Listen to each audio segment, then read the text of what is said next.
Well, if you were on Twitter at all yesterday, you may have seen this Delta Airlines crew that successfully navigated an aircraft right through the calm pathway in the storm that they found. And when I say storm, I mean Irma. And an aviation blogger tracking the whole thing yesterday had his followers glued to Twitter, and that included a whole bunch of us around here.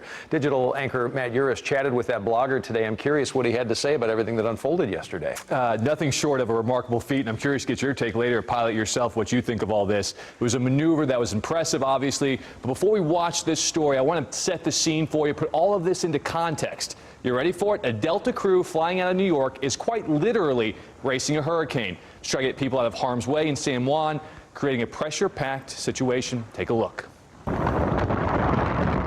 That's Delta flight DL-302 preparing for takeoff, hoping to be the last flight out of San Juan, Puerto Rico.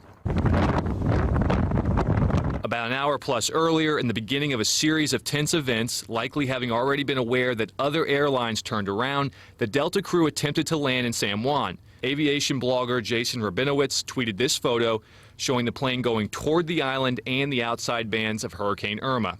When you saw them confirm, or in your mind you could tell they're definitely going for it, what was your initial thought? My initial thought was good for them. Someone actually tried, attempted, and successfully landed, but the hard part had really just started. Once on the ground in a race against time, the crew had to service the plane, pump fuel, load more than 180 passengers, and more. They have to do their pre-flight checks, the safety checks, a walk-around of the entire aircraft. Everything you typically do in about an hour and a half to 2 hours in maybe about a 30-minute span. 52 minutes after touching down, the time had come. With water jettisoning out from behind the aircraft, the plane gained speed along the runway.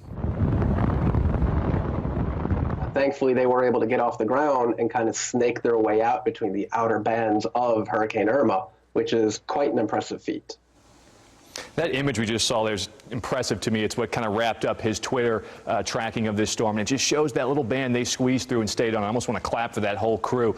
Jason also said everybody involved acted safely and without any undue risk. Doug?